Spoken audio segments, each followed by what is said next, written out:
Welcome to the GreatBase Tennis Podcast, number 70. I'm Steve Smith. I'm with Brandon Flanagan. We're coming to you from Boynton Beach. We're based out of the FM Tennis Performance Center. And tonight we're going to interview Ed Krass. It's going to be great. Ed Krass. I'm going to say a few things. A lot of personality, a lot of energy, great resume, incredible experiences he's going to share with us. Most recently has had a huge impact with one-on-one doubles. But he's been the head women's coach at Harvard University, which I'm sure you guys have heard of. Assistant coach at Clemson under Chuck Creasy for the men's team. Captained the Charlotte Heat World Team Tennis, which is a pretty cool experience. Also head coach of the UCF men's team. But he's also told us he's had experience with Rick Macy, Harry Hopman, some really special coaches to work under. So it'd be great to talk to him about all of his experiences and yeah. Yeah, I really want to plug one-on-one doubles. Which is fantastic. With Ed, he's done so much with college placement. I don't know if there's anyone on the planet who knows as many college coaches as Ed Krass. But without any further ado, we'll see if I can use my phone. That's always a mystery.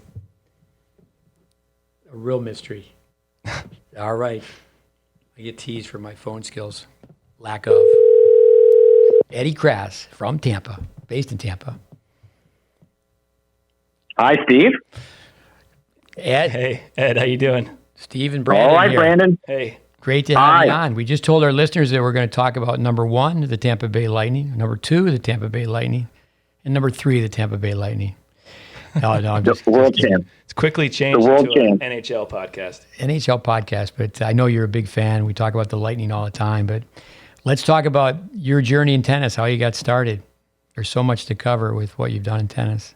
Yeah, no, I was a junior in Westchester County, and then I played a little bit in the Tampa Bay area as a junior, and then I played, I played a lot of East Coast tournaments in the USTA Eastern Circuit, and then I got a scholarship to play college tennis at University of Central Florida, and that was a blessing.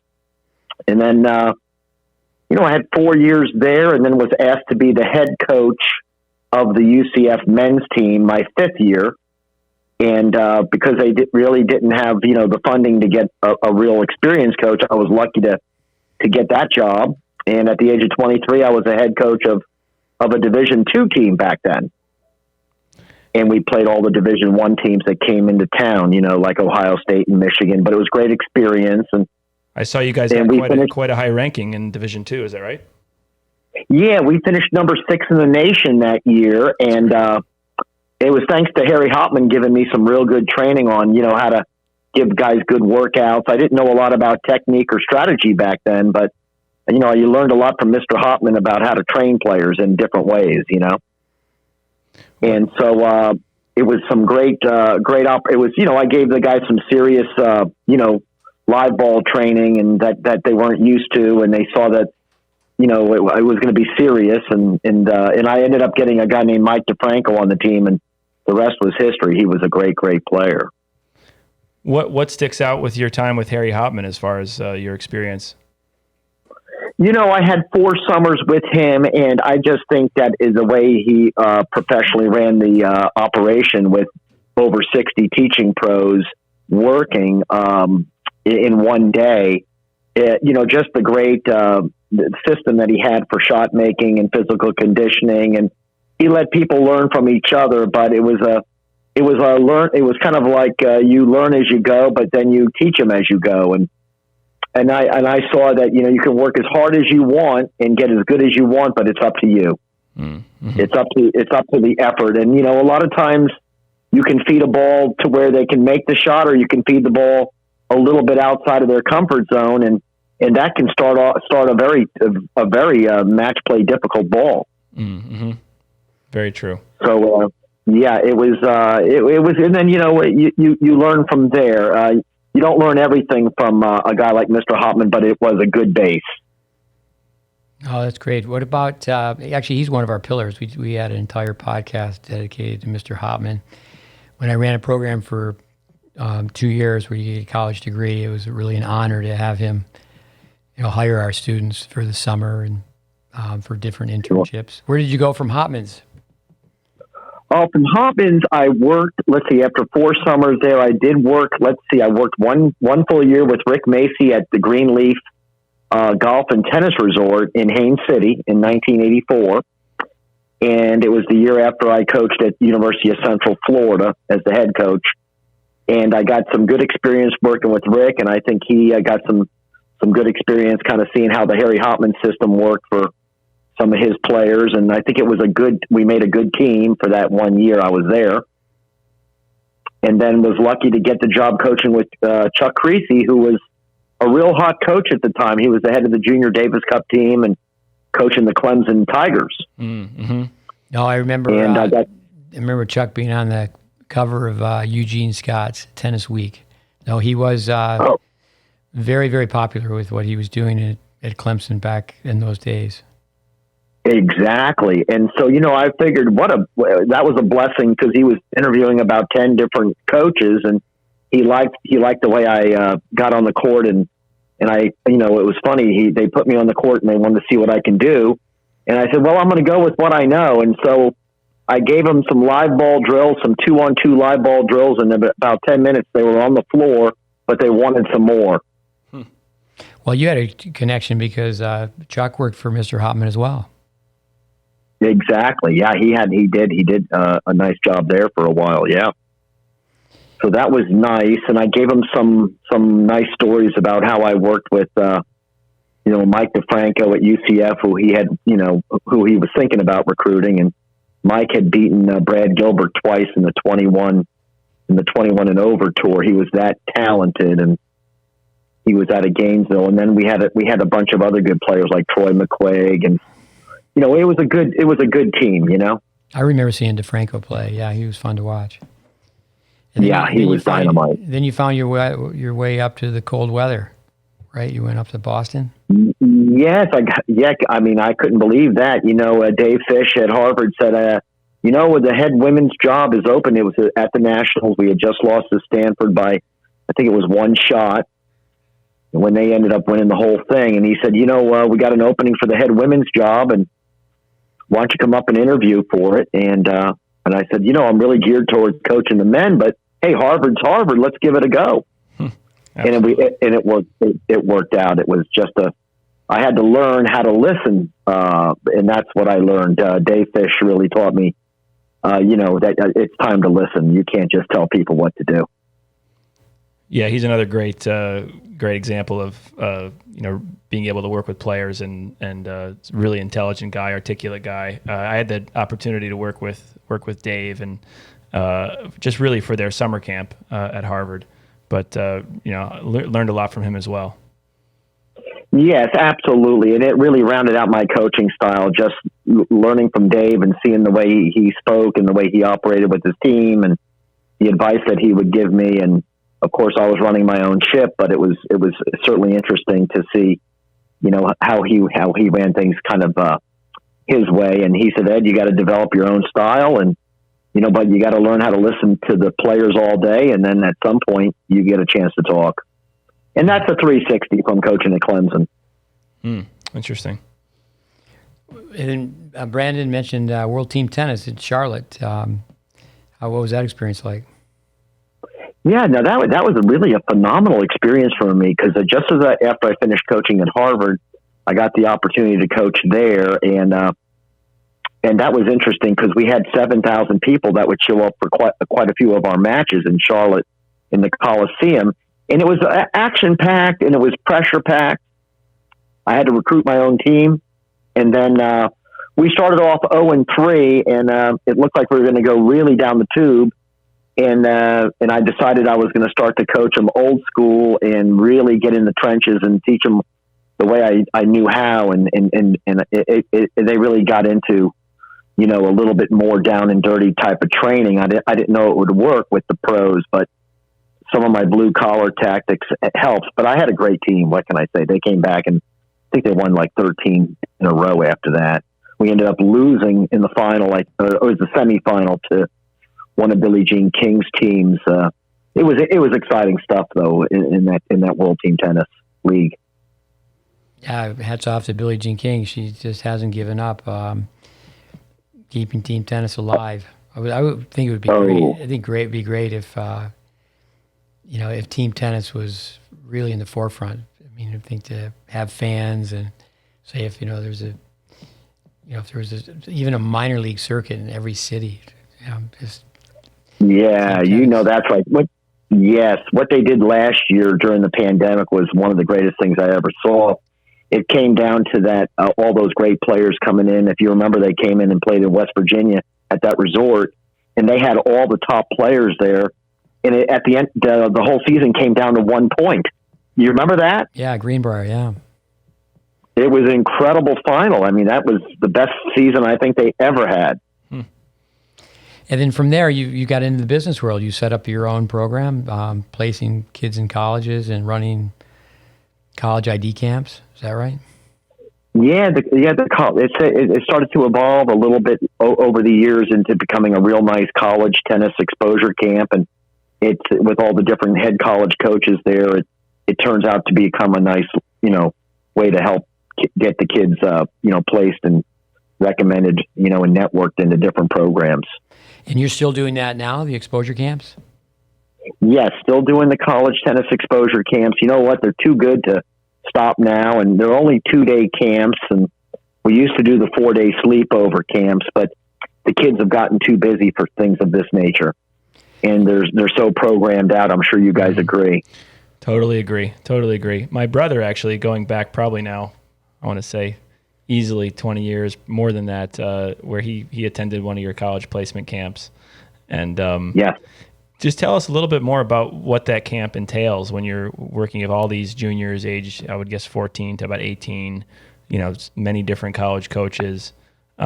Just kind of go through a day at camp for one of those. Sure. Well, we usually have a nice little opening ceremony introducing all the head college coaches so the parents can see that, yes, all these head coaches that we're advertising, they're actually going to be there, and they're, and I give them their nickname, and we give the coaches their due, and they get out there, and every court has a head college coach on the court instructing the kids that sign up, and we take them, 14 to 18, but a lot of them are really 10th and 11th graders. Mm-hmm. Sometimes they're 9th graders if they're super hungry and it's the right player. But they get a chance to work on their singles, live ball, directional drills where the coaches can really, give them some direction as to where to hit the ball and which shot to use and when to come in and things of this nature, and how to take away some of those silly unforced errors. So they get a little bit of learning during the competitions the first day with the instructional drills in the morning. And that would be singles based. And then in the afternoon, they get some nice seminars where they get to break out with the coaches and talk about college tennis. As you know, there's a lot of questions and there's a lot of answers. And then in the afternoon, we do our favorite game of one-on-one doubles, which, as you know, is an exciting tournament circuit now, which is sanctioned with the UTR. With before we really get into one-on-one doubles, with the exposure camps, it's the same format in the summer as it is during the school year? Yeah, the exposure camps are really in December. Like we'll have a big one coming up here in Lakeland next weekend. So we're allowed to do them on the holiday breaks when the coaches are out of season, and then again in the summer we do some of those camps. If my math is correct, it's your 33rd year. Is that right, of doing the camps? Yes, it's 33 years. I still feel like a young rocker, though. That's good. You must have. I mean, you've seen all the changes in college tennis during that time. Then, I mean, is there anything in particular that sticks out that's really changed about the college game, or even the rules and regulations of the NCAA?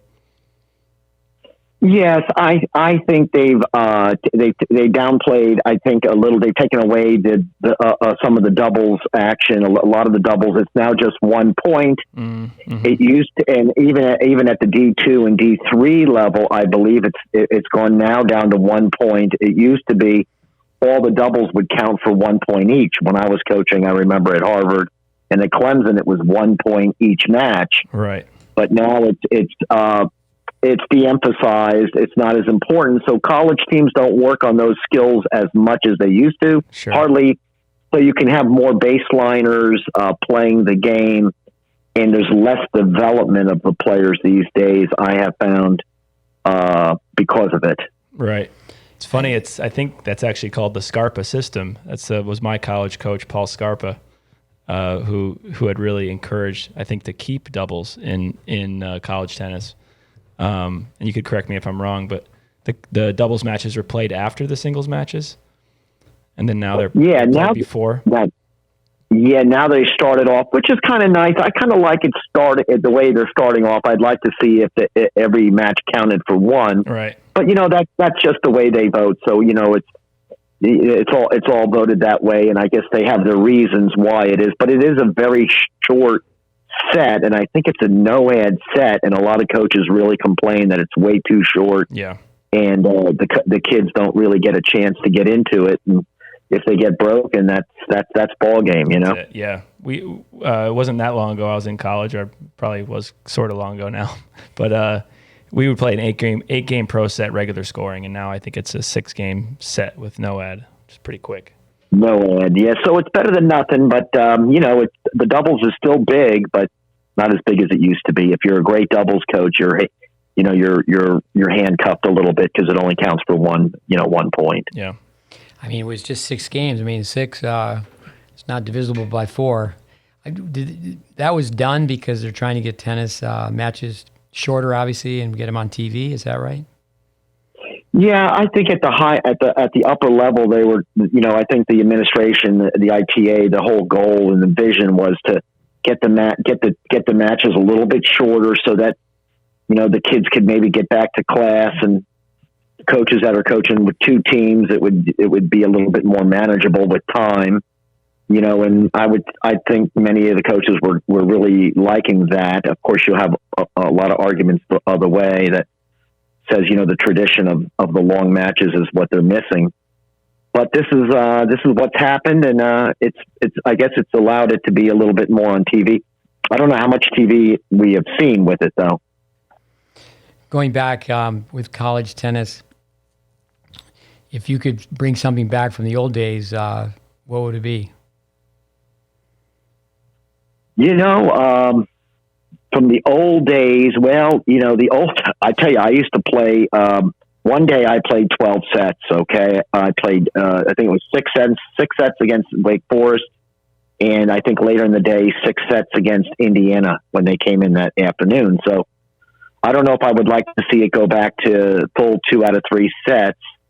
So I think and then you got the wood rackets and all. So I don't know. I kind of like the way the game's evolved, except I think that the doubles, we're not seeing as much of the serve and volley game as we need to. Yeah. Is that what inspired you to pursue the one-on-one doubles tournaments? Yeah, absolutely. Because, in the doubles, we're seeing way too many people serve and stay back, and it's too much of a singles game.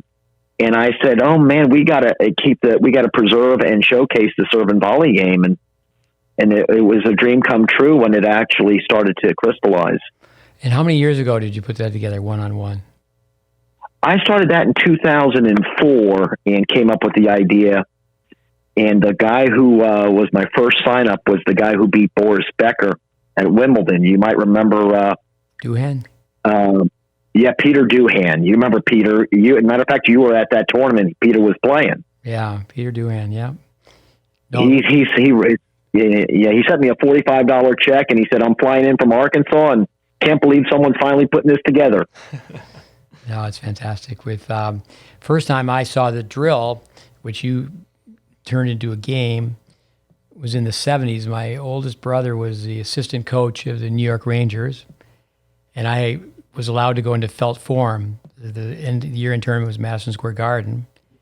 Yeah. And, I was allowed to sit there and watch, take it all in, because the players, the secretaries from the Rangers would call me up, and I would go up to their office, and if it was tickets to Broadway or whatever, I was handing those to the players. So I was an important gopher. But I saw Fru McMillan and Bob Hewitt, and I was certainly new to tennis at that time, and there was a total novelty that one is a deuce court player and one's an ad court player, and they play cross court tennis. They play diagonal. But Yeah. the one-on-one, I remember the late Bobby Curtis, a good friend of both of ours. I contacted him on your behalf, and he made one-on-one a sanctioned tournament. That was many years ago now. Bobby unfortunately just passed away, but at one time, Bobby, and I think people should know this, is that one weekend a month there was only doubles tournaments in Florida. But what happened is people stopped playing. And then, Bobby, people love Bobby Curtis, but it was, I believe, 15% of your doubles ranking helped your singles ranking. And I remember Bobby going, that's just gutless. Billie Jean King, way back when, said there should just be one ranking. The distribution of money has always been lopsided between singles and doubles. But why don't you just tell us a little bit about, so the people who are newer to tennis, how one-on-one doubles works?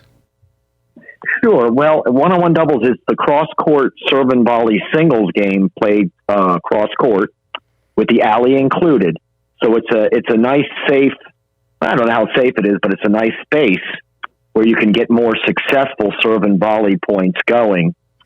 And you get 2 points, which is a 2-point bonus for the winning volley and overhead that the opponent doesn't touch. And that's been a new rule as of the beginning of 2021. And players seem to really have enjoyed the 8 events with that new rule.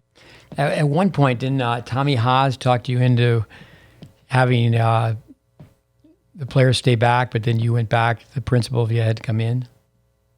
Yeah. I mean, I did have some nice conversations with Tommy, and he did influence me to maybe give that a shot for a couple events. But it was brought to my attention that it certainly takes away from the excitement of the game. So decided to go back to what really makes the game exciting. When you stay back, even if you have a 2-point play, players tend to want to stay back more than they should. And I think the game is more exciting when you're serving and volleying, don't you? Oh, for sure. We asked teaching pros if they could just play 15 to 20 minutes a day, have their juniors play one bounce doubles. So the server comes in, the returner comes in, and it's right at you. It was actually Vic Braden's favorite drill is have one player stand in the middle of the baseline, another player stand in the middle of the baseline, and they just feed the balls right at each other. We call that rat-a-tat-tat. Oh yeah, there's so many variations of the drill that the college coaches are using, as you know, and that now they're playing challenge matches with it. And I learned the game from Chuck Creasy, but it was a drill, but we had challenge matches with this, right? And we never had a line down the middle, and so the guys would cheat each other a little bit. You know how that would go. Yeah. But they were playing the game, and they were making these first volleys, and I was like, wow. And now all of a sudden they're playing doubles, and it wasn't doubles, Steve. It was serve and volley doubles. No. And so I took that to Harvard with me and had the women do it. No, I think every tennis court, now we have the 10 and under lines, and I know people fought that, but there really should be a line right down the middle of the court. They'll have the off color, they'll have two shades of green. Mm-hmm. I think that if people really, and I know it's great that you're making strides, one-on-one doubles is growing, but I think that if more people knew that, older people, pickleball wouldn't be growing so fast. If you could just play. Yes. So we do need to get it on the television a lot more for people to see it. And, right now, I think the Tennis Channel they've been very, very busy with what they're doing, but at the same time, I think that they got to recognize that America needs to see serve and volley tennis, and we've got a lot of chances to get one-on-one doubles with some of the major events, some of the major players playing. It's just a matter of time now when we can get more of it on Tennis Channel. And what's your connection now, one-on-one with UTR? Oh, with the UTR. So over this past year, I got the tournament sanctioned with the UTR and on their platform, which has really been exciting because, as you know, with all the kids out there, they're all wondering what their UTR is, and the college coaches are respecting the algorithm. And, I've had 8 events, and players that enter the tournaments, they get to see that UTR needle go up or down based on how they played. And so, I've seen some players move up, half a point after a tournament. It's nice. We always tease people to say you have to have two things to be a serve and volleyer, a serve and a volley. But what about, let's go back to grips. I mean, you see people, in the ready position, the returning serve with a full Western grip. What are your comments on that where, kids really at an early age, they don't have the grips to play a game where they go forward. It's amazing how they're just looking for everything to be a forehand. Yeah, exactly. And, and I know I had talked about this a little bit in this New York Tennis Magazine article. If we can learn not to run around the backhand as much and hit some of those inside backhand return, if we can learn how to hit some more backhands and make that into a weapon, it can't just be big forehands because we're never getting to the net if all we're worried about is hitting forehands. Yeah. With it's unreal. I mean, in the singles game, you see how many people are running around their backhands. No, for sure. I get in trouble. I say clones taught by clowns. Everybody's taught the same way. But now at the NCAAs, Max Cressy, who's climbing the ladder. I was speaking to Andy Fitzell just earlier today. He's one of the only guys who's taking a second serve return and coming in, and the net appearances he has. But in college tennis, I would say right now, I'd like to get your opinion on this. You go to a D1 match, men's, and 2 out of 3 teams are staying back. They're playing one up, one back. Mm-hmm. What do you think the breakdown is? Do you think it's that drastic where it's the majority now stay back instead of come in? Yeah, when I go to the NCAAs, it's true. I think and I just don't think that there's not enough for conviction. And now, if the doubles point counted for one on each match, like it used to, that's where I'd like to see the game return to how it used to be, because now you don't have the same time for college coaches to work on with that conviction to get their players to buy into serving and volleying. I think go ahead.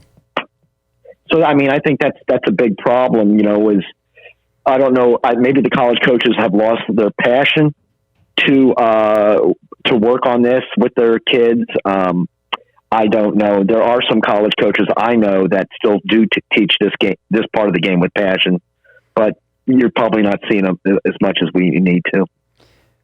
Well, I believe it's 20% of the money in pro tennis goes to doubles, and you have to split that. Yeah, that's another thing coming back to Billie Jean King. If there was more money, just the distribution, you hear a lot of people talk about how and I know it's improving. I know you spent a lot of time with my son Connor. He played for 3 years on the tour. He got to be ranked 200, and he was just under $100,000. Right. He used to have a pretty good line. People would say, gee, you're a good doubles player. He goes, well, not really. I just know where to stand. I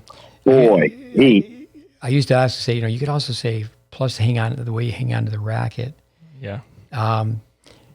But yeah, the marquee players, I think it's interesting. Brandon has, several clubs down here, multiple sites, and obviously he's doing a lot with adult players who primarily, if not almost 100% play doubles. Mm-hmm. I think it's rather sad. I mean, I'm a big Federer fan and Nadal, and you go to a beautiful place like Indian Wells. They've done it there. They've done it at the U.S. Open, where I think people they're sitting in the stands and they're watching Roger Federer sit on a bench. Mm-hmm. It's I do think that when the administrators of tennis, I know Wayne Bryan, the father of the twins, tournament directors were even talking about dropping doubles at one point, and that the no ad and the 10-point match tiebreaker, it has got doubles on more show courts, but it's just bizarre to me. What do you think the reasons for that are? That you have all these adults, Brandon, you comment on that. Well, all these adults that play doubles, and they're not even watching and it. They don't get a chance to watch it. No, and I would hope that these tournament directors start to make an effort to get doubles more on television. And as you know, I'm going to be pushing with the one-on-one doubles to make it into a stadium format for these big tournaments. I think that's where my next push is going to be. So we'll see. We'll see what these guys can do. I think it all comes down to the dollars. and how they want to shape the game. But it only takes one or two tournament directors to turn the paradigm a little bit and shift the game a little bit more towards the excitement of doubles and serve and volley doubles and one-on-one doubles. And it just takes one big guy to turn this thing around. Yeah, with exos, I have to hesitate and say, if it wasn't for senior tennis, I would have never seen like Pancho Gonzalez play tennis live. But I'm not that big a fan of senior tennis. The guys are in their 40s and they're not moving so well, but everybody wants the personalities to be around, and it's nostalgic, it's fun. I think it'd be great to see the seniors come back and play one-on-one doubles. Now you're talking from your lips to God's ears. These guys should do it. And, obviously I would love to work with all those guys. The head of that tour is Coach Courier. And I think Courier can play a great game of one-on-one doubles. I'm sure he's practiced it. He just has to be, he has to visualize it a little bit more in his sleep. And so would a guy like Tommy Haas, and Tommy could play this game great too. And McEnroe's ready to take a bite out of somebody. So all these guys are ready, Actually, our listeners, Brandon spent time in Tampa. That's where he met you personally. I was there 15 years. I know we could talk a little bit about the juniors that spent time with you that I coached. But Courier on the forehand grip, he's a little bit past Eastern. I think in the backhand too. Backhand ground stroke, but Courier, he's knocking on the door to win Wimbledon. Amazing how far he went. I know when he was when Andy Roddick was inducted to the Hall of Fame, he said, self-deprecating, where he goes, well, I feel pretty good about getting in. He goes, because Jim Courier's sitting behind me, and he also had a crappy backhand. But no, I think the seniors were playing that. I think if pickleball is a great sport. I see people playing. I walk by pickleball every day. Courts are packed. I was talking to some seniors today from Montreal, and I said, "Were you tennis players?" They said, "No, we've never played tennis." But one of our associates said that what he doesn't like about pickleball, that's invading tennis. But boy, they're having live rallies, and I think another thing too, getting the juniors. I think the transition balls. If I was to go out and play tennis, I probably would want to play mini tennis with an orange ball. But have you experimented with that a little bit, where people playing older people playing with the green dot ball? No, I haven't had much experience with that, but I tell you, the pickleball, that train's left the station. It's gotten real big. I think, they started it in 65 and they got their private funding, I think about 8 years ago, and it's taken off. They got over 4 million players playing.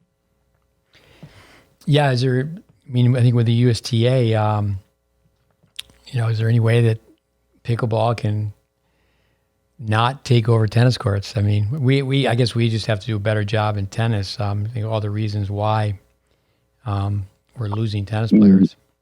We're losing tennis courts, right? The space and the whole bit. I think our governing bodies could maybe make the sport a little bit more exciting. Who knows? I think the court's gotten too big. And I think one-on-one doubles can help, but I don't know if it's going to accommodate the pickleball masses, because it is still an advanced game. It's a niche game, and you're not going to get a quantity of players playing one-on-one doubles. I think you're going to get a quality of good players doing it. But pickleball's for the masses, and if you were once a tennis player, you can play pickleball all day. Mm-hmm. But if you were once a tennis player, you not necessarily can compete anymore, especially in one-on-one doubles, which demands you to come forward and make some volleys. Mm-hmm. I was one time talking to Chuck Gill at the U.S. Open, and this was several years ago now, and he goes, "It's a casual sport. I just wish they would leave it a casual sport." I was a little disappointed to see our governing bodies of tennis teaching, the Professional Tennis Registry and the USPTA, to overnight become pickleball organizations. I know. Your dad got you started in tennis, correct? And yes, he did. And how about back then? Did your dad play? Did you play a lot of doubles with your dad? Yes, we did. We played some doubles, and we played singles. I think I played him in the finals of the consolation of the club tournament when I was 13, and I lost to him 6 in the third, and that was his last win against me. All right.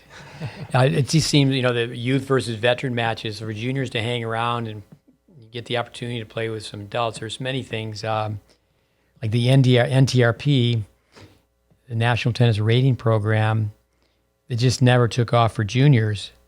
And, now like the age groups, say, they drop 25s, but say 35s. Now you can just sign up for the 35s and go to nationals. It used to be you had to qualify. You had to be ranked so high in your section. But I think many things, the NTRP has been very successful, especially for, the indoor leagues. So I think it's been a very good business model. But I think that's something that years ago, tennis like golf, many times someone learns to play golf, their parents take them out golfing. And it used to be that, kids would play, some pickup doubles with their mother and father. And hopefully they're being encouraged to go to the net. But it's, it's just amazing. It's serve and no volley. Just. Oh, I know. And there needs to be a lot more of this. And I think that's the reason I started the one-on-one doubles is, let's break the game down and let's learn how to play this game first, right? Before we start putting those doubles teams together. Because I don't think the people really know, these kids, what they should be doing I don't think they've had that initial one-on-one doubles training or instruction, yet alone a tournament. Absolutely. Well, you had mentioned earlier you brought the one-on-one doubles from Chuck Creasy to your team, to your women's team at Harvard.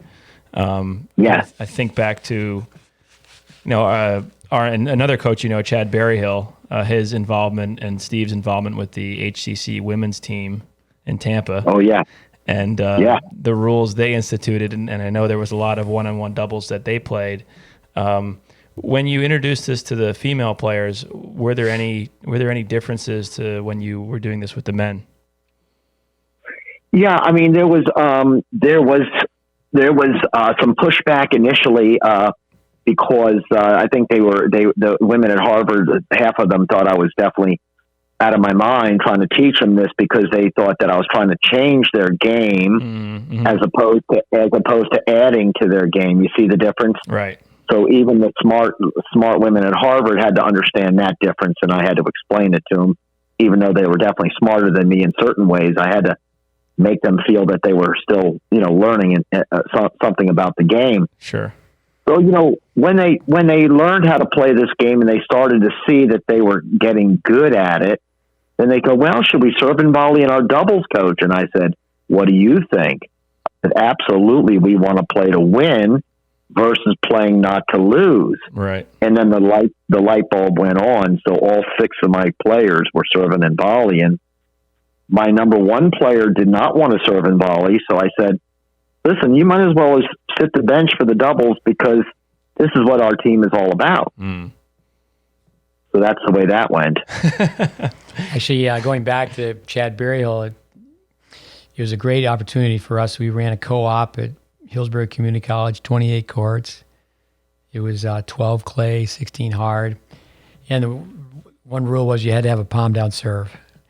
And oh, yeah. And 2, you had to serve and volley both balls. I led that program for 10 years. I mean, Berryhill came out of Ferris State. He's 22 years old, became a head coach. He's certainly in no time a very bright guy, hardworking, had autonomy. But I believe he was there 5 years. He won the national championship once. I think he was in the finals 3 times. And, he certainly was instrumental in helping the players after 2 years move on and play 2 more years of college tennis. And he told me every last kid, I mean, we worked together side by side, is that every last girl, when they left the junior college after playing 2 years of going forward, not 100%, not one coach said, okay, yeah, you can continue to go in. But they had to go back. They were just told, no, you're a girl and you have to stay back. That's a big. This is a big topic you're hitting on. You see, what's happened is that we've given up and we don't believe in our women's athleticism. And so, and I believe in our women's athleticism. So that's why, I think it's time that we grow this game with the women. I think the top WTA, there's going to be a couple of WTA ladies that are going to do this game real well. We've got to show the young ladies that this game can be played by the top college girls and the top pro women. And we know they can play this game beautifully. It's just, they're not encouraged to do it. And our men don't believe. And this is a problem. And, I think there's some women's coaches who do believe, and there are some men's coaches, but they're far and few between, maybe 1%. It's upsetting, I know. Yeah, I mean, you go to college there for 4 years, and the sales pitch is, hey, this is how you're going to make it in pro tennis, is come play on our college team. And I think that what a better way to become a complete player. Like Tsitsipas at one point, he was signing up for doubles tournaments. I know now he's played some with his brother. With people listening to our podcast, we talked about doubles. I lived in Tyler, Texas for 10 years. And it was Lissa Kimmel, Julie Scott, Carmen Clark, Laura Barrows. And they all played each other. They were in the 5A state finals. And everyone said, no, girls can't go to the net. Girls can't go to the net. But if you get them to go to the net from the time they're in the 5th, 6th grade, we always say information, ideas, and insights equal instincts. And if someone signs up for high school tennis and they're a freshman and they can win staying one up, one back as a freshman, what are they going to play when they're a sophomore? So I think you have to bite the bullet and go, hey, we're going to develop. Last week, 2 weeks ago, I guess it was, we interviewed Doug Verdick, son of Jim Verdick. And of course, like you're saying, back in the day, each match was worth 1 point. And it was wooden rackets. Chris Clore, spent a lot of time with Chris. He's got a great line. Everybody's trying to launch a missile. Just everybody just trying to blast the forehand. And, and then people, certainly they hit that one TV screamer. Welby Van Horn used to say one of the worst things that can happen is you hit a lucky shot. You hit one lucky shot. Braden used to say that, your forehand's really not that good. It's just you're comparing it to your backhand. But that was way back when people had one-handed backhands. Yeah. With all these courses for coaching women, I'm surprised women stand for that. It's like, no, I mean, the men and women should be coached the same. Well, that's right. I mean, there is a fella down here in the Bradenton area at the Inspiration Academy. He's got his girls serving and volleying a lot in one-on-one doubles and coming in a lot. And, I was at the Paid Tennis Academy up in South Carolina doing a phenomenal job there. They started them off at the mid-court area with the quick volleys, and he put 6 of his women in our one-on-one doubles pro tournament, and it was some incredible battle of the sexes. You would have been proud to see that. It's just a matter of who's coaching and who believes. Senior moment. The coach who leads in Inspiration Academy heard a lot of positive things. First name is Ashley. Coach Ashley Hopman. Yeah. Ashley Hopson, yeah. He's doing a nice job. Peter, he worked with Peter Burwash. Peter, I loved one of his drills for doubles. He had so many, but he would get kids to play in one service box. Mini tennis, but no alleys, and it's like the size of a bedroom. I mean, it's 21 by 13 and a half, and you have to play every other ball. Vandermeer had so many great drills for doubles, just to get people to just rally up the middle every other ball. I think great drills, fun drills. Braden used to have people play a set, and it was automatic poach. Poach, where you had to, you had to return cross court, and the person had to poach.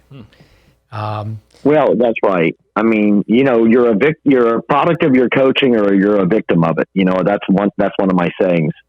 And I mean, if it was you and I coaching a lot of these players together, we'd be doing a lot of these, mid-court volley drills, establishing some confidence there, and then adding the all-court game into their singles game. But as you know, a lot of these players will only do what their coaches are going to work with them on, and what the coaches have experience with. A lot of it comes down to the comfort level of the coach too. Maybe they don't, or maybe they're not as comfortable of teaching all the footwork and the racket work involved with the midcourt volley. You see, that's a whole nother topic. A lot of them know how to teach going to the right, hitting a forehand, and going to the left and hitting the backhand.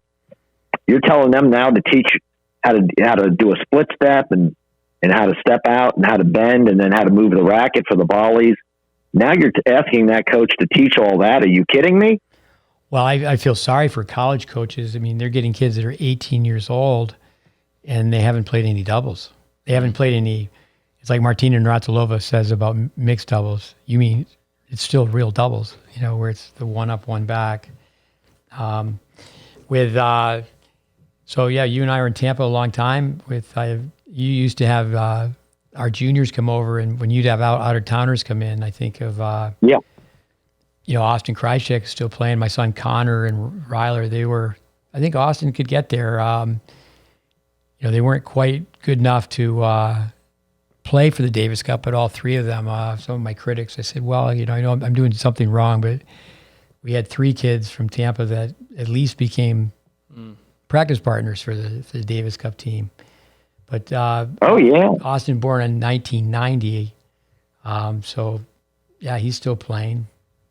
He's doing a fantastic job. Yeah, I think if someone like Megan Broderick, she didn't stay with tennis after college. I mean, she's done some different things. I know she worked at McEnroe's a little bit, but she had the skill set. You can just see it from a mile away.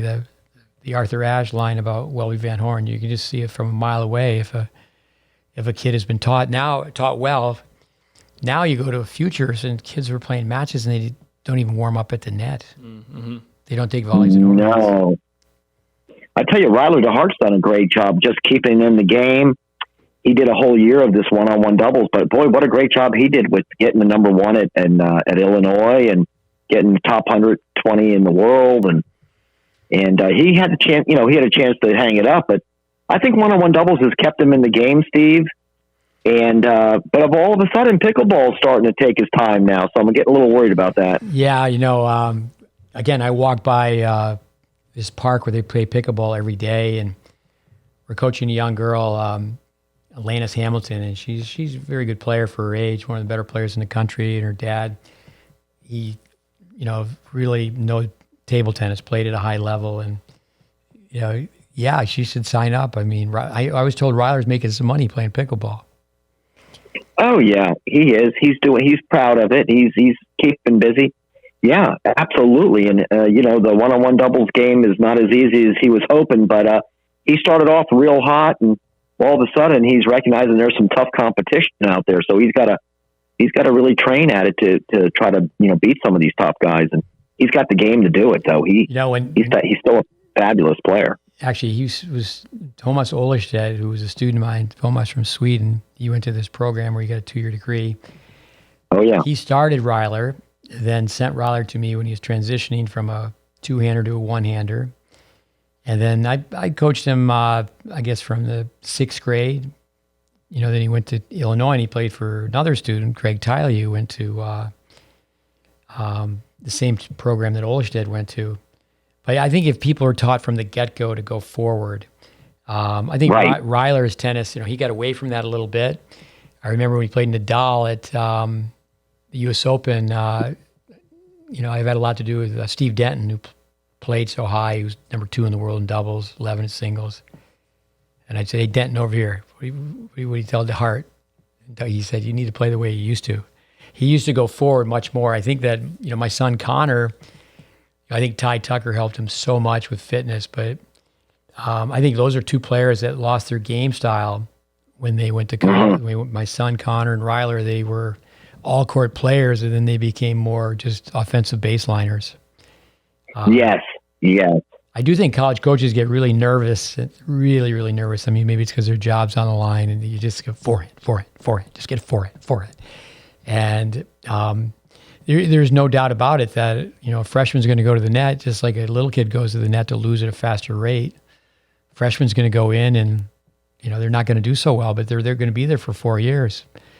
And, back to Jim Verdick, tomorrow on Facebook, we don't really say that enough on these podcasts, but we've had a post on Facebook.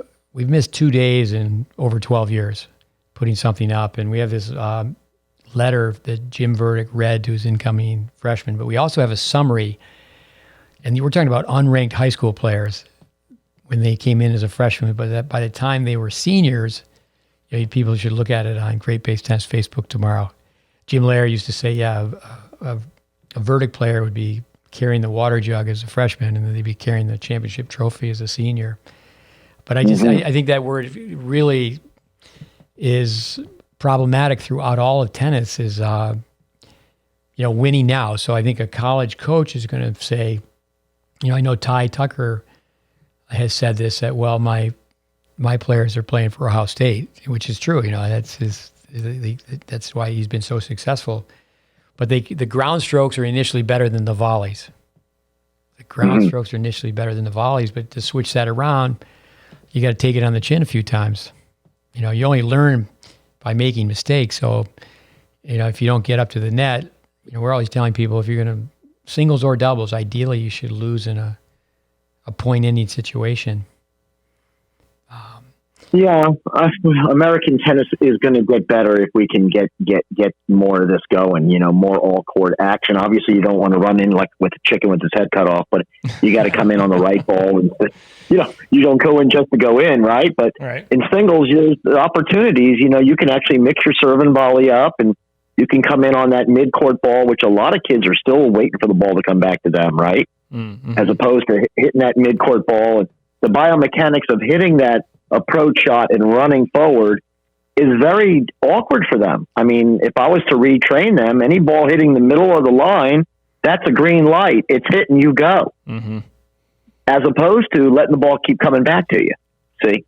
Yeah, absolutely. I mean, even the balls that are a little behind the service line, we can still hit that, but we got to train that and practice that. See? Hit and go. And then we're going to start hitting to the right part of the court. Start coming in and start seeing how those volley directionals play out. And there's ways in which I think we can develop our players better to become better all-court players. Vic Braden used to always quote Freddie McNair. He played such great doubles, and he said if he poaches and he gets burned down the line, he's going to go on the very next ball. He just psychologically doesn't want to let the person think that they own him. He's going to go. There's so much we could talk about. The doubles, though, is 36 feet wide. So singles is 27. You divide 36 by 2, you get 18. So it's, as you said, with one-on-one doubles, it's much easier to be able to be successful. But in real doubles with adult-sized players, open tennis, you just think of your wingspan. Your racket's 27 inches, so you just say 2 feet, and your arm's about the same length as your racket. It's 2 feet, so that's 4 feet. You take one stride on a diagonal step, that's 3, that's 7 feet. So you got an aggressive partner. Granted, when you're younger, it's not that case because you're simply smaller. Not only can you be lobbed easily, but you can be passed easily. But your wingspan, with one step, you've got 7 feet going one way, 7 feet going the other way. That's 14 feet. If you've got an aggressive partner, you're really, in good doubles, you're really coming in behind your serve. You should only have to cover about 15 feet. We quote Braden all the time but if your serve is a helium balloon, if it's like throwing up a grenade and running underneath it, if you beat your own serve to the net. So, we definitely have to have people learn to serve better. So we have to teach better. I think that's one of the problems too with game-based teaching, and that we've gone away from static balance. And now the parents will shop and bop. I tease people, say I've got fired by so many 12-year-olds, because if you take your time and you really teach technique, over 85% of players throughout their whole day, they take it to the grave, be a little bit morbid, that they have some version of palm up in their serve. But I think with Connors, he won the U.S. Open in doubles playing with Nastasi, but there was so much money in it that he stopped playing doubles. Borg won Davis Cup, and he stopped playing doubles. That's where, I think two heroes for for this cause, one-on-one doubles and saving doubles, would be McEnroe and Edberg, because they're two guys that were number one at both, and they should just be commended, applauded for that all the time. That's just something that, I'd love to hear that once every telecast. They go McEnroe and Edberg. Then you take people like Martina and Billy, Gene King. How many they would go and play all three events. Is Edberg still playing? I'll tell you a story about Edberg. I don't know, but I've been to the town Vex show. I'm not saying that correctly, in Sweden a few times, and he married a gal from there. He lives there. They tease that there's a drink like Gatorade that he endorses, but he's never taken a sip of it. But when Greg Rosetsky reached the U.S. Open 2 different times, all tennis players have a little bit of ego, and Rosetsky's ego's a little healthy, but he was very humble, sharing that he had never taken a set from Edberg. But when they would play, they would just play one set. It's like when Edberg was coaching Federer, and people said, "Why don't you come to the net?" And he did come to the net more when he was working with Edberg. And they said, "Why don't you come to the net more like Edberg?" And he said, "If I volley like Edberg, I would." Right. I've heard Federer say that what people are really afraid of, and I think people should listen to the Fed, is they're really afraid of the low volley. So I understand in singles, like a Jimmy Connors, where he used to set it up for one volley. You want to come in and get that volley ideally above the level of the net. But that doesn't really work in doubles. In doubles, I think in Nastase one time he was playing against Cliff Drysdale. Drysdale started coming in on Nastase's second serve. And Nastase, the great entertainer, said, no. I'm coming in first. You have to wait for the ball to bounce. And what kind of logic is that, okay, I'm serving. The rule is that you have to wait for the ball to bounce. I think that would be very much like the U.S. going, okay, there's no longer going to be wars. We don't need defense anymore, and we're going to get rid of the Air Force. You got attacked by air. You certainly see a lot more swinging volleys today than you do conventional volleys, but I think you can detect that by just looking at people in the ready position. You can see the way they're hanging onto the racket. I was going to ask you, absolutely. When you start these tournaments, I'm sure you've got names that you recognize, names you don't recognize. How quickly can you kind of look across the courts and see the player that's going to be in the finals? You just never know. It's what's so cool about the game is it's a little bit of an equalizer at a good level. With these UTR tournaments, you can have the seniors in there mixed in with some of the ATP guys that are on the tour. You can have some top juniors. You just never know. You can have some college guys. I saw a guy from St. Leo who played for St. Leo upset Ryler DeHart in the last one, and I would have never picked. And of course, that's a Chad Berryhill player, and we know Chad's been teaching a lot of one-on-one doubles over the year. And congrats to his national championship. But you're talking about Federer. I mean, he said, why am I number one in the world at the age of 37? He said, shame on everybody else. You haven't been teaching the all-court game. Mm-hmm. Mm-hmm. Well, people that you remember that? Remember that speech he gave? Yeah, he said, "There's no all-court coaches." Very true. Yeah. Well, what I'll have to do is I'm going to call Berryhill up and say, okay, was DeHart serving staying back, or was he coming in? And DeHart, no, he was coming in. DeHart's not. See, what DeHart's not doing as much of is he's not coming in enough on his returning game, and a lot of these guys are not coming in enough on their returning game. Steve, they're serving and volleying fine, right? Mm-hmm. Because they have to, but there's no rule about the return. Okay, you can stay back all you want. I find that the better players hit that return and look to get in when it makes sense, right? It's true. Or they're hitting and charging on that baseline shot. That's your approach shot, is your baseline shot in one-on-one doubles. So you have one shot and you're running up to the midcourt. But with Ryler, I think he likes to stay back a little bit more and kind of feel that guy out and make him volley. If it was up to me, I'd have Ryler in immediately on that returning point. So there's no space back there. Yeah, with he's afraid he's going to get caught in the kitchen. I guess that's against the rules in pickleball.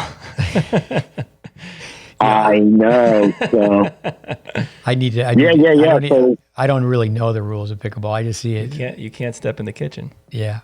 The front part of the But I can't think get too close to the court, to the net. Yeah. Yeah, but yet again, you got to let people have their creativity too. Sure. You can't force them to come in on the returns all the time. It might be too tough. You know how that's a tough, Absolutely. tough proposition. I know we make the mistake of having kids always practice serve and volleying. You know, we should have our kids practice against one up, one back, because that's what they're playing against. Right. Yeah. You know, a gal that came out to your place, Liberty Svecki, I know Brandon knows her. She won many gold balls playing doubles. And we always say she had a tough time with this. The toughest thing about being a serve and volley player is finding a partner who serves and volleys. Yeah. I mean, it's coming back to DeHart. When he was his last year in high school, I took him to see Braden. And, you know, he had regressed palm up. And then over time, you know, he went to Illinois, and, you know, I was, you know, talking to Craig and his mom, Debbie, like, you know, don't let him play for the first semester.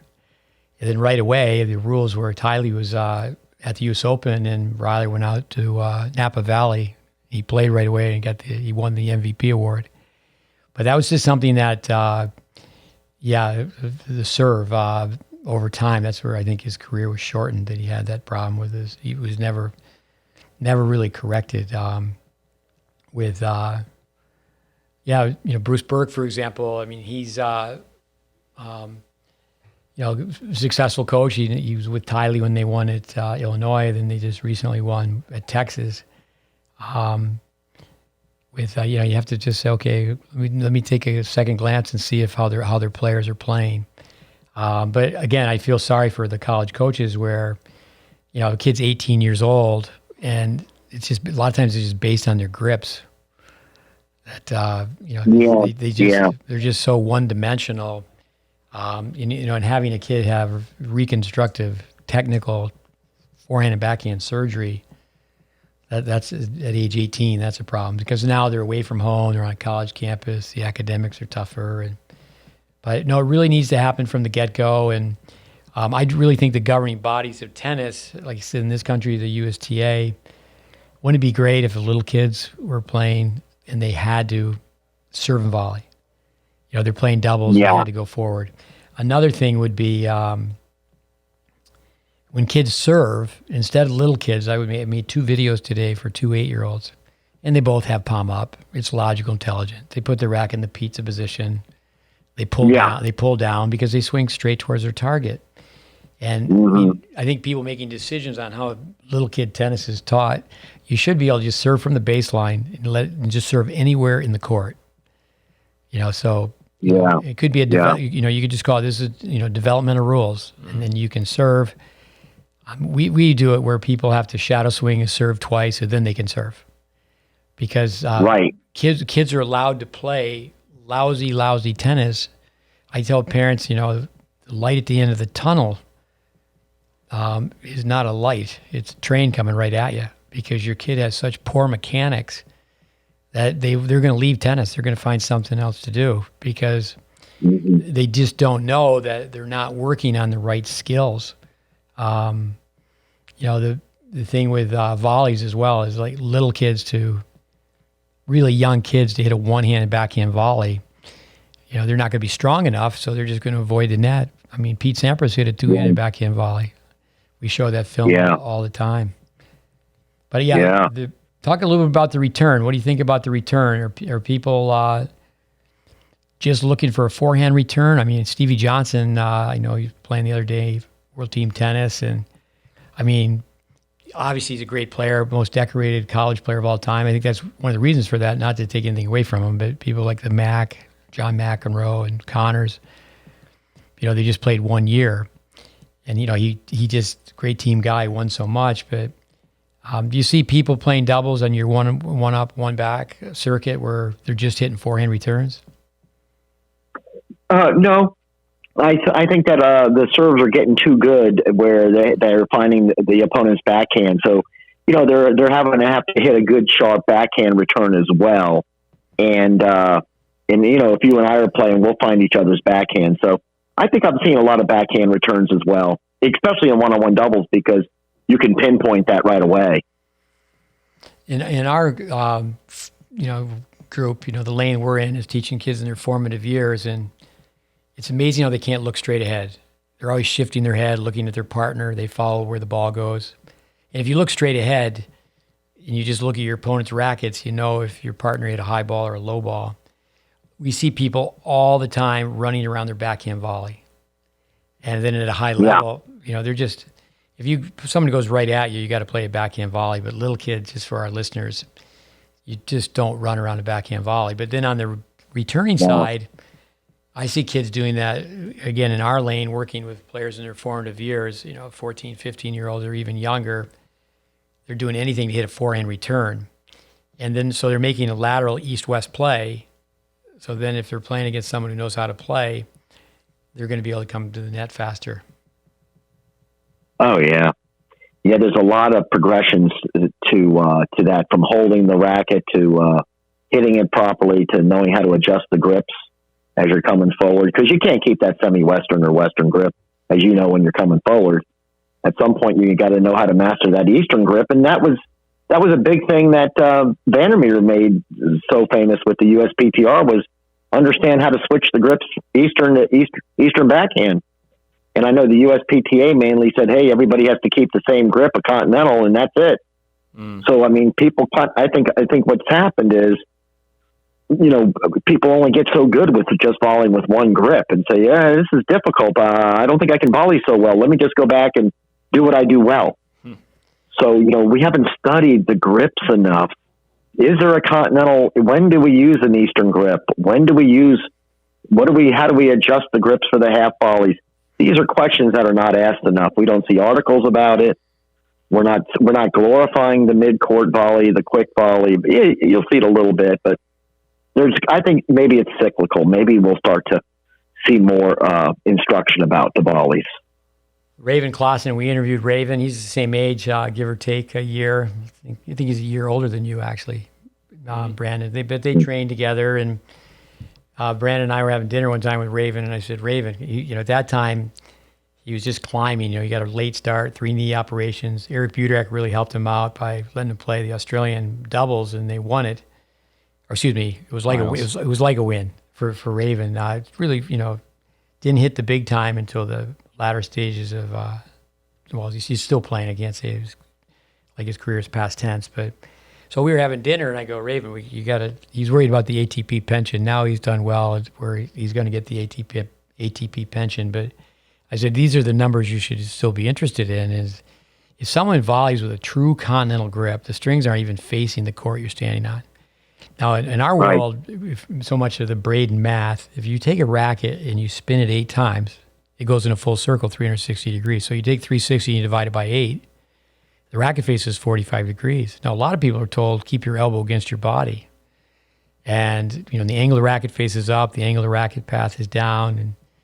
And, then you think of the math of someone hitting as many RPMs as a Jack Sock. One of the reasons that Sock is so good, he's such a gamer, huge serve, is he's ripping that forehand. I mean, he's ripping everything. I've never coached Tennis Sanger for a minute, but I traveled with him a little bit because I was coaching Austin Krajicek, and I just told Sanger, I said, you played so well against Sock because he was tanking. He goes, doesn't matter. If he's tanking, this is what Sanger said, is Sock. And Sock wasn't a happy camper if he wasn't playing on the ATP event, so it's a challenger. He wasn't a happy camper. So anyway, Sanger said he plays the same, whether he's tanking or not. So he's just teeing off on everything. And, that's where you got to do the math that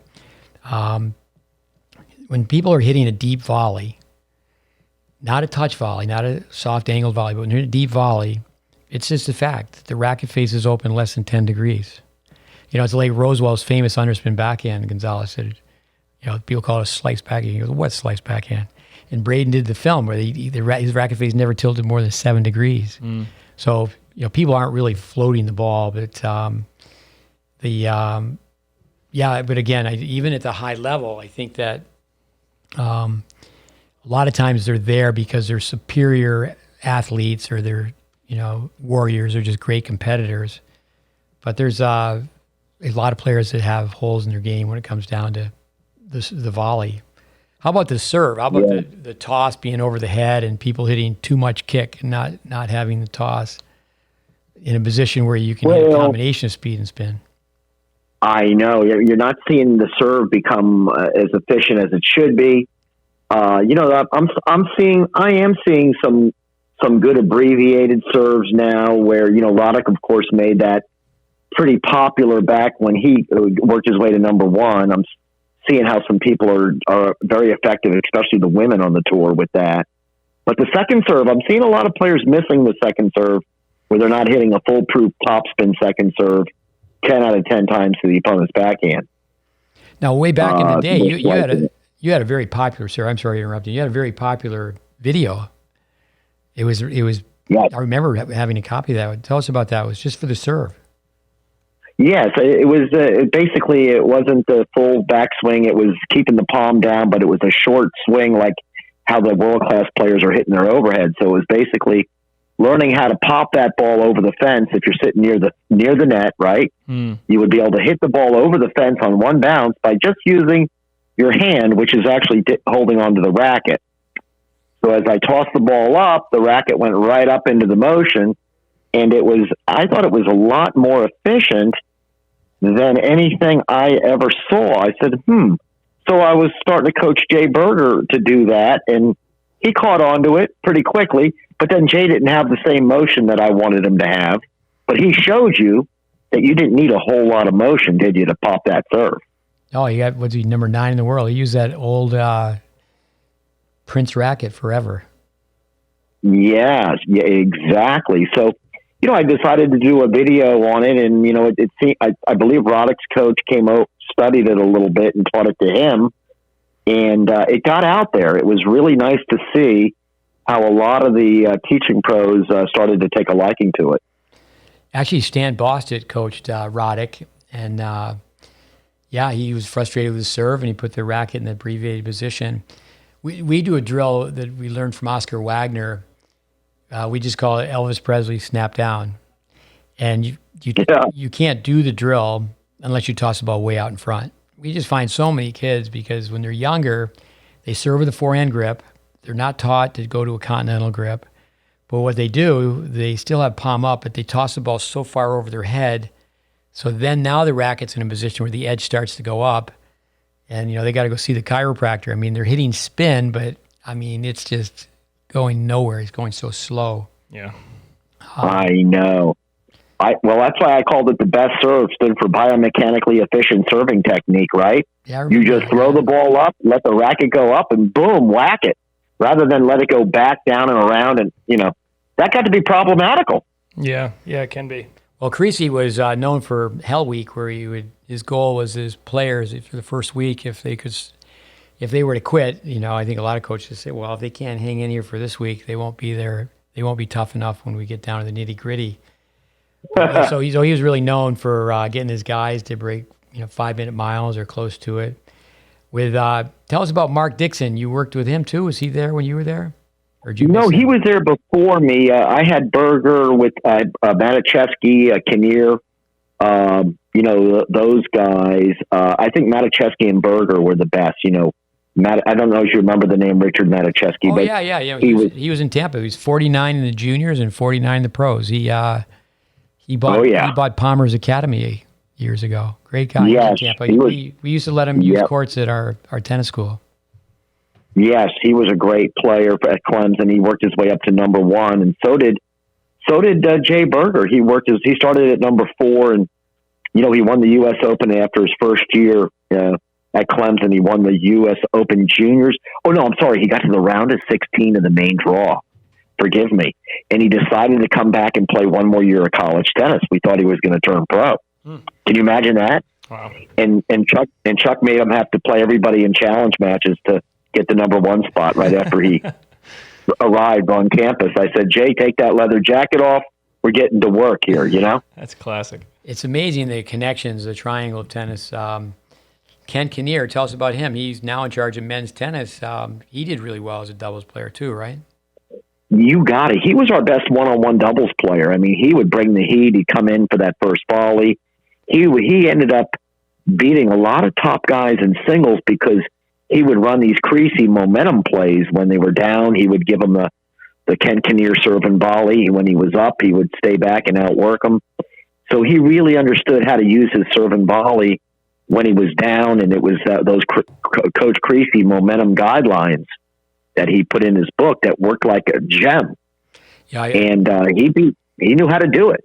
I talked to Chuck about being on our podcast. He said he'd love to do it. There's a guy who he really bleeds for American tennis. We're making lots and lots of mistakes. I think a lot of times the people that are making decisions, they haven't been in the trenches. They haven't been out there, working with young players. But Mo Dixon, I know Brad Gilbert one time said the best second serve in tennis, but he's a Tampa guy who, he worked his way up the Jesuit lineup, and he worked his way up at Clemson. And he was one of the greatest. Yeah. With his dad used to just come out and watch us practice. He'd hit the backboard and sit. He just loved it. Just sit and watch us coach juniors. Oh, I heard he was one of the greatest. He was really fabulous. So I'm sorry I didn't get a chance to work with him. But I went to South Carolina. We did a tournament in honor of Coach Creasy, a one-on-one doubles tournament a few months ago, and we played regular scoring in honor of Coach Creasy. All right. His team, get this, his number one player won the tournament, the one-on-one doubles. He upset the whole field, winning $1,700. Ed, tell us, that's fantastic. Tell us the story. Tell us, the listeners, how can they get in touch with you? How could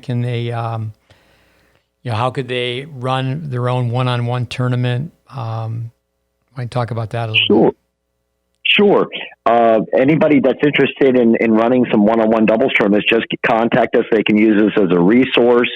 We're basically licensing out the tournaments, and we can help them with the logo, advertising it with their membership, doing banners, doing some announcements on the website, results, photos, the whole bit.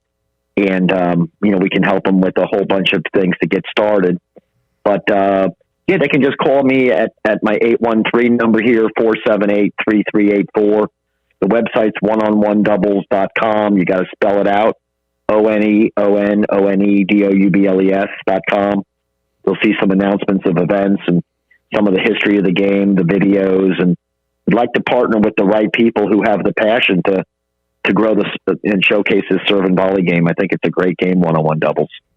No, you need to be commended for your efforts. How about club pros?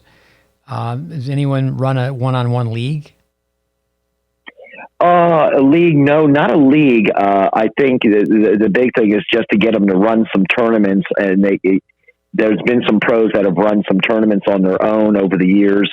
There's a fellow who ran a great pro tournament in San Francisco a couple of years ago, and he had the best 35, 40, and 45s in the state of California play it. There's been a bunch of different coaches run it on their own. Not a lot of them, mind you, but I'd say maybe about 15 to 20 coaches out there have run some of their own tournaments. But I think with the pandemic, hopefully easing up a little bit, we'll see more and more open up at clubs and universities with this game.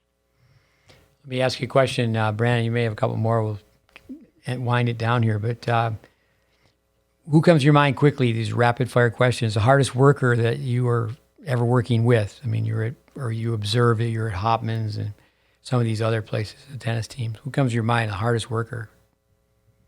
Oh, the hardest working player. It might have been Ken Kinnear. Wow. It might have been Ken Kinnear. And then there was also Dustin Mauck and Ryan Mauck. I never knew that these guys would become All-Americans in doubles, but at SMU, but they were hard working at my camp back in the 90s. And how about mentally tough? Who comes to your mind? Oh, Jay Berger. He was like an Israeli fighter pilot. I was his when he'd be down a set and a break, we knew, that once he put his mind to it, it was over. Now that I got to tell you a Jay Berger story. I told Jay this when he was coaching the University of Miami. He was coaching Riley DeHart. So, if I get it right here, Art Seguso, Robbie Seguso, Karen Seguso. So Karen, she's played really well and early years, she was really switched on to tennis, and she won the Orange Bowl. She's younger than Robbie. Robbie, number one in the world for 5 years, but he was 21 in singles. So in their early days, they're growing up in the Fort Lauderdale area. So Karen Seguzo beats Jay, beats him a set. And this is when they're like, 10, 11 years old. So now 15 years have gone by, and Robbie is playing Jay Berger at the U.S. Open. This is a great tennis parent story. So after the match, Papa Seguzo, Art Seguzo, the first thing he says to Robbie, he goes, "How can you lose to Jay Berger? Karen can beat him." That's my Jay Berger story. I think that's one of the best tennis parent stories. That's a good story. Like, come on, a few years have gone by. He's not 10 years old anymore. Yeah, we've all lost to those players. You know how that is. For sure. Hey, we've had some feedback on Paul Scarpa. We've mentioned him a few times. We just talked to Manny Diaz, and you were in South Carolina at Clemson. You must have a Paul Scarpa story. I always respected him. He broke. I think he's still the winningest coach of all time. I think Creasy, or maybe he's the second winningest. I know the coach from VCU might be the winningest. He just left there. Paul Costin, but I think you got Coach Creasy, who might be number 2 or 3. He's still out there coaching at Citadel, doing a phenomenal job. But yeah, Scarpa was pretty amazing in his own right. Mm-hmm. I know he's a good player. Brandon, what do you got? Oh yeah, he. Well, one more question, just to kind of circle back. I think what's really on the minds of the tennis playing population, tennis playing conscience right now is the King Richard movie, and I know you spent some time with Rick Macci, but what did you think of the portrayal of Rick Macci in that movie? It was great. It was right on the money. I think Rick admits it. I mean, yeah. Rick had a kind of a magical, fun way about getting the most out of his players, having them have fun, and I think there was more about King Richard and the way he coached the kids. But I think Rick really had his due, and people see that Rick was instrumental in coaching 2 of the greatest players of all time. And Rick's a living legend. I mean, obviously, people are jealous of him, and rightfully so. And I think we got to raise Rick up and really cherish what he's done. Well, I think one thing about Rick is just getting players to believe themselves. We always say we're first base coaches, and but he really brings people home. I mean, he gets people confident. He does. He gets them confident. This book, I read the book Magic Macci, and I think it is magical that he's just way he talks to kids and fires them up. I've got one last question. When we introduced you, said I'm pretty sure that no one knows more college coaches than you do. Of anybody on the planet, everybody. I get a little tired of kids going, I want to play D1, D1, D1. And I know D3, for example. I mean, there's D3 teams, it can be D1 teams. And it'd be great if you could give a plug to, the different colleges. And there's I guess, 5,000 colleges. There's great programs all over the country. And I think it's, kids, they say they go to a D3 program and they get up every day, and whether they're trying to win a conference championship or a national championship. Why don't you make a few comments on it's not just the Power 5 conferences? Yeah, exactly. I think Division III is where it's at for a lot of American tennis. I think you've got tremendous players there. Division I, of course, is so international now. You get some of the best players in the world. But I think you're seeing Division III be such a phenomenal springboard for successful tennis. You can go to the pros and play college, go play professional doubles. We've seen it happen. So you got Division II, of course, which is, I think, some great tennis too. So you don't want to pick the college based on the division. And you don't learn that unless you're with the right coach who understands this, You pick the college based on the college, right? Not on the division that it's in. Sure. And what about NAIA? I mean, you've been around so much college tennis. What are your thoughts on NAIA? Yes, I kind of equated to like a Division II. It's very international. I think sometimes it's not as the rules aren't as stringent as NCAA in many ways, but I still think it's a great 4-year opportunity, and you got some great players in the NAIA. I respect it very much. And I think it's sad with there's less junior college teams now. There used to be 32 men's teams in Florida, and now I believe there's 2. Yeah. But because that was lucky to have. Go ahead. Yeah, we're lucky to have that. I know Coach Bobby Cashman's doing a great job at Eastern Florida. The old UCF coach, Bobby Cashman's coaching that team, and that's probably the best junior college job in the country right there. No, we just worked with a young Canadian boy who's going to join him in January. No, I don't. I think it's never give up, and I think that you play tennis for a lifetime, and there's these age group tournaments, and there's club tournaments, and you can play tennis overseas. And again, I just think for our listeners is that some of the kids that are playing D1, they just had an earlier start, and some kid who starts playing tennis when 13, 14 years old. I've seen it many times. I've been doing this for almost 50 years, where somebody who started late and they didn't play the highest level of college tennis, they end up in the national age groups, and they just keep working on their game. I think that's the beauty of it. Oh yeah, exactly. Let's do this, Ed. Why don't you sign off by giving us a one-on-one doubles commercial? We need it. All right. Well, I'll give it to you now. I'd like to tell them on half a court, your dreams come true. That would be on the cross court now. When those low and quick volleys become part of you, I tell them, feel the power, feel the heat. To serve in volleys, the ultimate treat. That's good. So, do you still have your jazz bands come out during the tournaments? I do. Yeah, it's the rock and blues. It's a nice mix of rock and blues, and we play the first couple hours, and then we let the semis and finals kind of play to a little bit of music, but let them kind of take the show from there. Very cool. And you've got a song, the Tennis Blues, right? Yeah, the one-on-one doubles, rock and blues. I got 14 songs out there. I did my own CD called Tennis Blues and Other News. You can find it on Amazon. But I did mix. I guess I'm a musician myself, and I did write all my own lyrics and music. Cool. That's fantastic. Our listeners will have to do that. So we'll have to have you on again, and we'll start having you sing a song. We'll let you get those lyrics in front of you. Do you have them all by memory? Yeah. I got a lot of them by memory, but the next time I catch you at one of my events, I'll sing one for you. Actually, we need to get together and go to a Tampa Bay Lightning game. On me. It'll be my pleasure. I'll treat you guys. Yeah, my son, Mikhail, he's based in Tampa, and you got to go for the Tampa Bay Lightning. Two Stanley Cups back-to-back, right?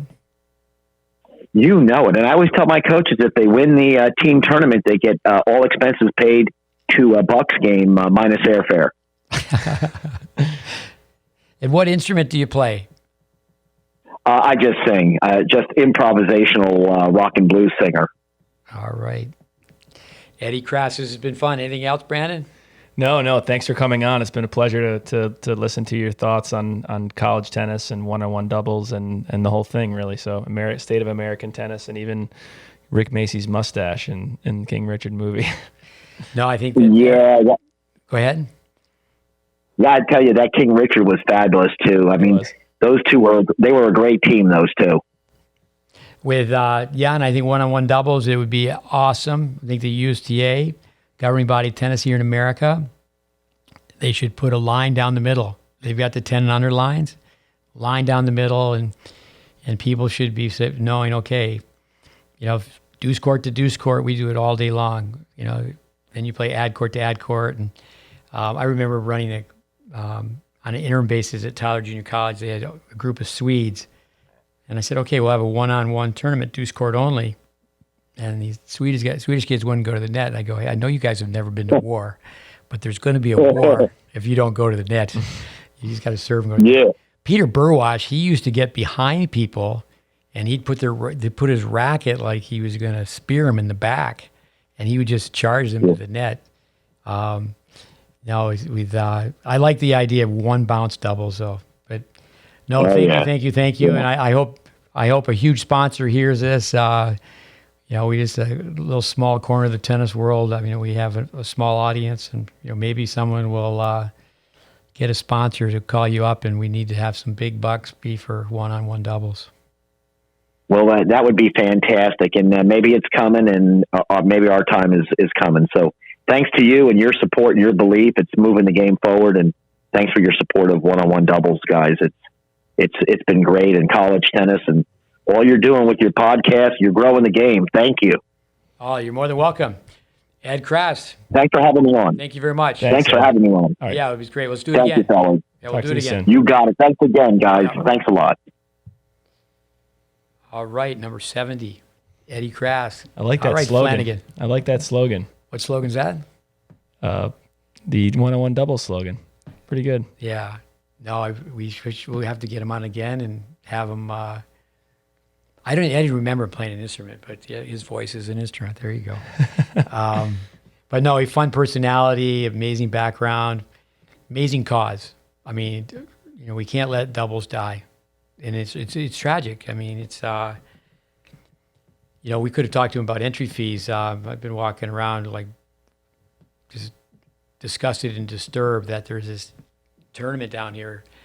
A lot of kids here visiting, and it's $221 to play the tournament. And I don't know for sure, but are they playing no ad? Are they playing 10-point Right. tiebreakers? Is it doubles? Are they even having doubles? And I mean, I even said to a few people, the parents should rebel.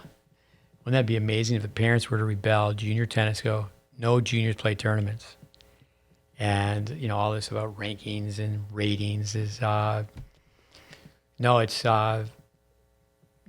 a negative. A family of 3, family of 2 is just too expensive. And bring back the good old days where you could hang around a court and somebody would ask you to be a fourth, and Sure. it'd be a senior talent player telling you, hey, you got to come to the net, kid. Mm-hmm. But I can remember playing doubles with Wayne Sabin, and he was a top 10 player in the world. And I let a ball bounce. He could swear like a sailor. I let the ball bounce and hit it for a winner up the middle. And I mean, this guy, we just met each other. He's in his 60s, and we became great friends. He used to hang out with us. I was living in a van as a tennis bum. You knock on the door, hey, you guys are beating the rent. And but he just lit into me because I let the ball bounce. Mm-hmm. I let the ball bounce. But listeners, anyway, number 70 is in the books. Thanks for listening. I hope you got something out of it. Thanks, Ed Krass. Thank you, Ed. Thanks, everyone. Good night.